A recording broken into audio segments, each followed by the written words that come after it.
যদি আমি ৰমজানুল মুবাৰক হুজুৰ আকৰাম সাল্লাল্লাহু আলাইহি সাল্লামৰ তৰিকা হিসাবত আমি পাৰ কৰিব পাৰো তেনেহলে যিদিনা ঈদৰ চাঁদ উঠিব ৰমজানৰ যেতিয়া আখেৰি ৰমজান হ'ব সেইদিনা আমাৰ জিন্দগীৰ तमाम গুনাহ আল্লাহ ৰাব্বুল আলামিন মাফ কৰি দিব।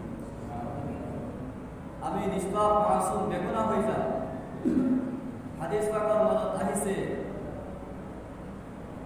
যেতিয়া মানুহে রোজা আরম্ভ করে তেতিয়া আল্লাহ রাব্বুল আলামিন মাগফিরাত করা আরম্ভ করে দিয়ে শুরু করে আর লাস্ট মুহূর্ত আখেরি রমজানত এনেকুৱা পৰ্যায়ত আহি যায় যেনেকুৱা নেকি মানুহ মানুহৰ পেটৰ পৰা কিন্তু শৰ্ত এটা এই ৰোজা নামাজ তাৰাবি যিখিনি আমি কৰি সকলোবোৰ বস্তু নবী মুহাম্মদ ৰাসূলুল্লাহ সাল্লাল্লাহু আলাইহি ওয়াসাল্লামৰ তৰিকা হিচাপত হ'ব লাগে। এই ৰমজানুল মুবাৰকৰ মাজত বহুত ডাঙৰ ডাঙৰ ফজিলত আছে। এই ফজিলত আমি আদায় কৰিব পাৰিছো নাই একমাত্ৰ মহান আল্লাহ ৰাব্বুল আলামিনেই ভালে জানে। কিন্তু আমি যিখিনি চেষ্টা কৰিছো এই চেষ্টা কোনোদিন আমাৰ ব্যৰ্থ নহয়।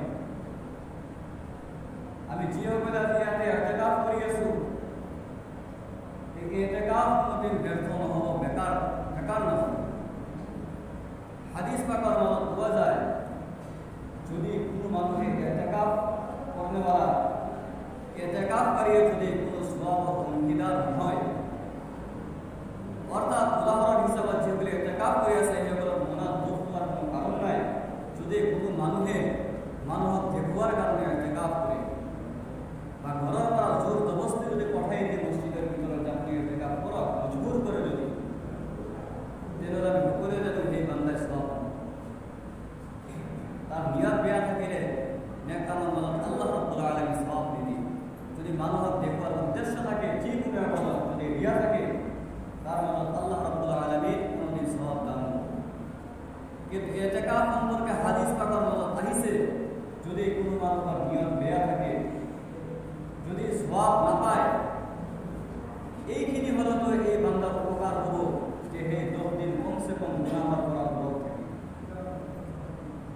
এইটো কম কথা নহয়, এইটো বৰ ডাঙৰ কথা হয় যে 10 দিন যেতিয়া মছজিদৰ ভিতৰত থাকিব গুনাহৰ পৰা যেতিয়া বাচি থাকিব বহুত গুনাহৰ পৰা বাচিব পাৰিব। আমি যিসকলে আজি ইতিকাফ কৰা নাই দুনিয়াৰ মাজত আধুনিক জগত যিসকলে চলি আছো আমি পদমে গুনাহ কৰি আছো। কিন্তু যিসকলে ইতিকাফ কৰি আছে সেইসকলৰ সেই গুনাহৰ পৰা সিহঁতে দূৰত আছে। আৰু ইতিকাফ হুজুৰ আকৰাম সাল্লাল্লাহু আলাইহি সাল্লাম তেখেতৰ জিন্দগী কোনোদিন এৰি দিয়া নাই। যিসকলে ইতিকাফ কৰি আছে সেইসকলক আমাক